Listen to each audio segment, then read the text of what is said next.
نكاحا مهر حد كلا يدهدو ونكاح شروط أسقار لواي لبعض الروح يسقورسن لهذا وإن لهلان نري وإن السيقاد يتماد ولا هذا الكيقاب كل سقورسنه وإنه ولي ماشي جوجو وإن هذا إسلامك لو مرخاتها أو عادلينها أي جوجان هذا أنت واحد دمو نكاح ونكاح سري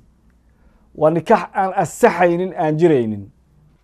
لو روحك إسقورسان حق بعد أحمرية هشيس بعد أحيالي جور كذا جور وحال الله تعالى قال إنا وضع نولادان إما الله تعالى قال إنا هبينه أي وحاجة واحد ملايين راحة إنا السمايان كلية نوع أكله يا آد أوجو بدن بلاد الأنجونا قالهان يوروب مقالة أنكجونا لندن ركفر بدن بوحي سمين هيان شقوين كودي وحكم مقام بيسكت هيان إسلام كان ريالي هوست كميرسنيان hoostaasi wax ka inta ka qasayaan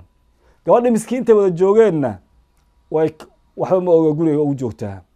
isagiina waxyaabo kale iyo meelo kale oo luqluq ah ayuu marayaa wax bilaash uu ku helay ma jirtay dhaqaalihiisaas say gabadha dhex yaalay buu hurayaa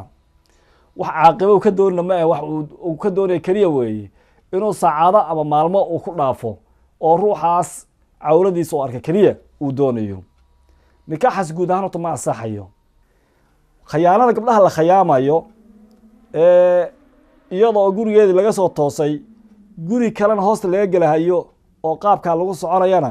iyadana waxa weeyaan waa xaraan sharciyan hadduu nikaax jiraba yahay haddana iyaduna xaraan weeye oo qofka aad kula dhaqmayso qaabka xunka ah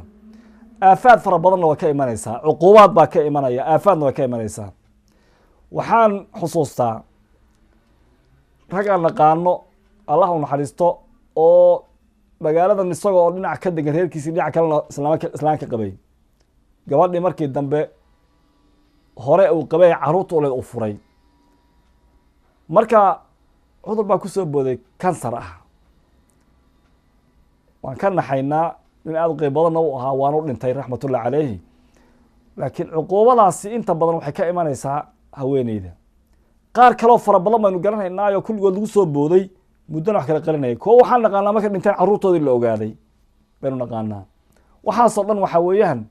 waa aafaadka mujtamaca burburkiisa sababta u ah mujtamacii ama bulshadii baa burburtay dhinac kastay ka burtay qiyamkii xagga dhaqankii bay ka burbureen waxay ka burbureen dhinacii diintii bay ka burbureen mana waayahayaan mid kitaab gaablow oo kolba hoosta oga meel tuka way qabsatay meel intii la iga yeedhay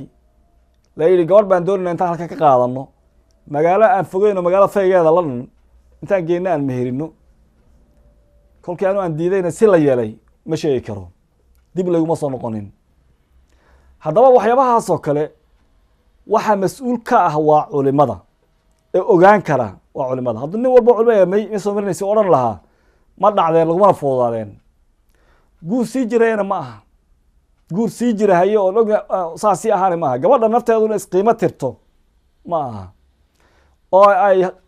qiimo tirto kay beri ku cabaadi lahayd oo aabaheeda ama walaalkeeda ama muxuu ahaaye awooweeda ama adeerkeeda kale iyadana ma ahan hadda waxaan leeyahay gabadh kastoo Soomaali ah oo loogu yimid luqluqaas nikaax haddaad doonayso iyo xalaal sidan ma aha